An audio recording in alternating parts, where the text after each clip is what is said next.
Hello, everybody on TikTok. This is John. Now, I've been watching TikTok videos for a while now. That's why I started doing them. Looks kind of cool. And everybody says the same thing. You got to show your art and you got to show your face. Here it is. Happy? I've been only showing my art. Every once in a while, you recognize this? Yeah, when you see this profile when I'm painting. So this is going to be one of my first non-painting videos. So I've seen a lot of people, especially younger people, talking about are they or are they not an artist. I'm 59, so I've got a little bit of years on you. I'll tell you the truth. To me, there's two types of artists. There's an artist and there's a professional artist. Understand these are only my opinions from my experience in life. Anybody that creates is an artist. Doesn't matter what it looks like. Everybody has, their different levels. Some are way up here, Thomas Kincaid, God rest his soul. Some, way down here.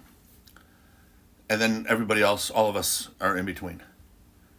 If you create art and you love creating art, you're an artist. It's just that simple. It doesn't matter if you're 8 years old or 80 years old. Professional artist, and again, this is my definition only. It's not in Webster's dictionary or anything else. To me, you're a professional artist when you get paid by somebody you don't know. A total stranger takes their hard-earned money and says, I want to give you this money for this painting. At that point in time, in my opinion, you're a professional artist. Even only one. If I'm not mistaken, Van Gogh in his entire life sold one painting. Two at the most, but I think it was one. And remember, his older brother curated a gallery somewhere not too far from where he was, and he never could get any of his paintings in. But he was considered a professional artist, even in those days.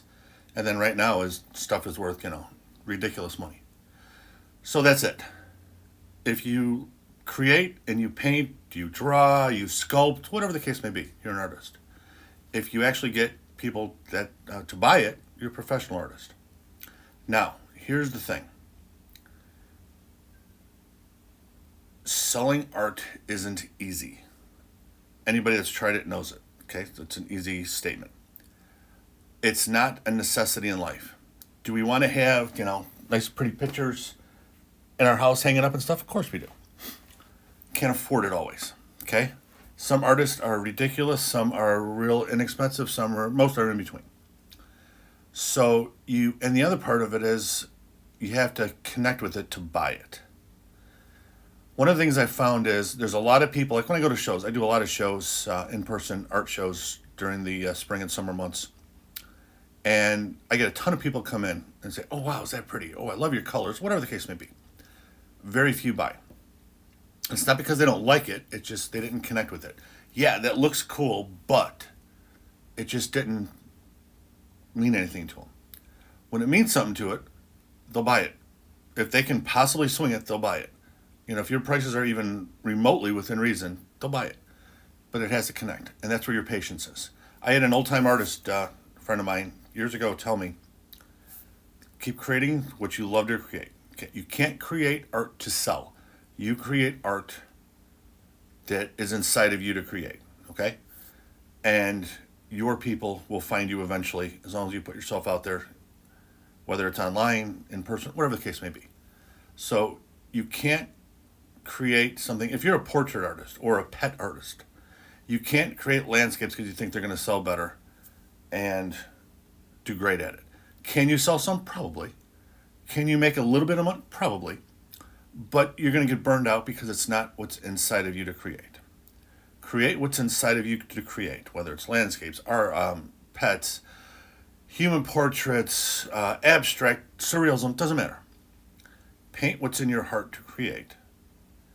Consistently put it out there, whether it's in person, which I find is really awesome. Just to get that engagement online is cool. Engagement in person is ridiculously awesome.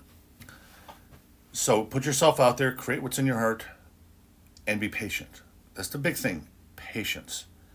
My first 3 art shows, and this is not a lie, my first 3 art shows several years ago, because I just finished my 5th or 6th season. Okay, my 6th season.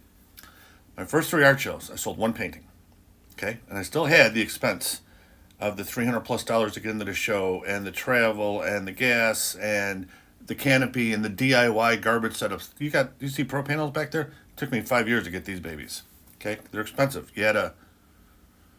Everybody just can't, squat over the toilet and $2,000 comes out. I know I can't.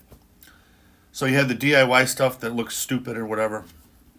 But the first show, I had a few people say, "Oh wow, that's nice," and leave. 2-day show, sold zero. I decided I was going to be stupid and try it again. I have a tendency to do stupid things. And same result. "Oh, that's nice." Leave. Nobody bought anything. The third show, I sold one at the very end of the show to the lady that had the booth next to me that did sculpting or something. And she bought a little 9x12 out of pity. Okay, that was my first 3 shows, and that was all I had for that year. Because if you ever do shows, you know you got to do sign up and pay for them way in advance. So, like an idiot, I decided I love doing this. I loved meeting people. So obviously I'm doing something wrong. And I kind of tweaked it. I tried to make my displays better over that winter. And I tried to make my art better, of course. Tried to, make sure my prices were in line and I wasn't being too greedy or, too devaluing my art. Trying to figure all this stuff out. Talk to as many people as I can that have been there, done that. Next year, did better. Next year, did better. Now this year was kind of crappy for everybody out there. Just a slow show season all the way around. But I'm very confident in my formula for my work. And that's what you got to do. You got to constantly tweak it.